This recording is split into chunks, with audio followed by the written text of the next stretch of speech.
Hampir semua orang kalau ditanya di mana Baitullah, pasti jawabannya di Mekah. Padahal Allah sendiri yang mengatakan, aku bersamamu, bahkan lebih dekat daripada urat nadi lehermu.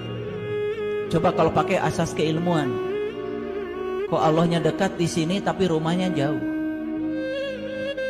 Tapi kita juga tentu tidak boleh menyalahkan rumah yang di sana. Karena itu diajarkan oleh para nabi, para rasul. Oleh itu maka ilmu itu ada dua, ada ilmu syariat, ada ilmu hakikat. Simbolisasinya di sana, hakikatnya di sini. Maka berulang kali kita pergi ke sana, kalau belum pernah meniti ke sini, kita tidak mengerti semua yang ada di sana. Tidak akan mengerti. Mengapa tawaf itu 7 putaran? Mengapa sa'i itu bolak-balik Safa dan Marwah itu 7 kali? Mengapa untuk melempar jumrah itu harus mengumpulkan 7 batu? Mengapa tawaf itu dimulai dari Hajar Aswad? Apa sih Hajar Aswad itu hakikatnya? Mengapa kita harus lewat Multazam? Mengapa kita harus lewat pintu Ka'bah? Mengapa kita harus lewat Maqam Ibrahim? Mengapa kita harus melewati Hijr Ismail? Mengapa kita harus melewati Rukun Yamani? Dan mengapa kita harus mengulangi lagi sampai 7 putaran? Mengapa tidak 8 putaran? Mengapa tidak 9 putaran? Itu semua simbolik. Itu semua simbolik. Itu artinya di semua tanda-tanda itu ada pesan yang harus kita terjemahkan untuk meniti ke dalam diri agar kita menemukan Baitullah yang sesungguhnya. Itu sebabnya belajar agama itu harus lengkap. Syariatnya harus dapat, thariqatnya harus dapat, hakikatnya harus dapat, ma'rifatnya harus dapat. Syariat, thariqat, hakikat, ma'rifat itu bukan tingkatan ilmu, bukan. Dan ma'rifat bukan ilmu yang tertinggi. Justru kata Rasulullah, ma'rifat itu awalnya ilmu.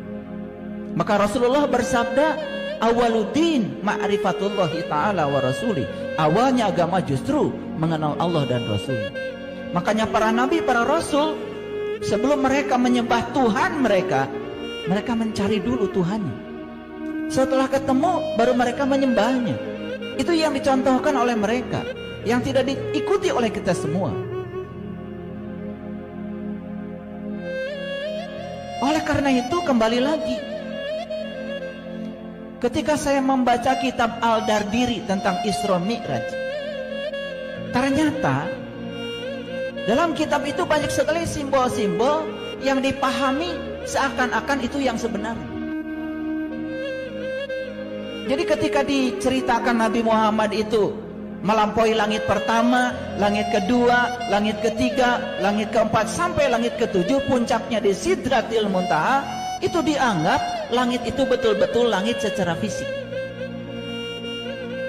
Padahal sesungguhnya yang terjadi adalah beliau melampaui lapisan-lapisan kesadaran. Maka disimbolkan di langit pertama bertemu dengan Nabi Adam, di langit yang kedua bertemu dengan Nabi Yahya, di langit ketiga bertemu dengan Nabi Yusuf, di langit yang keempat bertemu dengan Nabi Idris, di langit yang kelima bertemu dengan Nabi Harun, di langit yang keenam bertemu dengan Nabi Musa, di langit yang ketujuh bertemu Nabi Ibrahim, di langit yang kedelapan masuklah pada Sidrah Al-Muntaha. Sidrah Al-Muntaha, Sidrah itu artinya sadar, Al-Muntaha artinya puncak. Jadi Sidrah Al-Muntaha artinya adalah puncak kesadaran. Jadi otomatis kalau Sidratul Muntaha puncak kesadaran, berarti langit-langit yang tadi dimaksud adalah lapisan-lapisan kesadaran. Itu sebabnya kita harus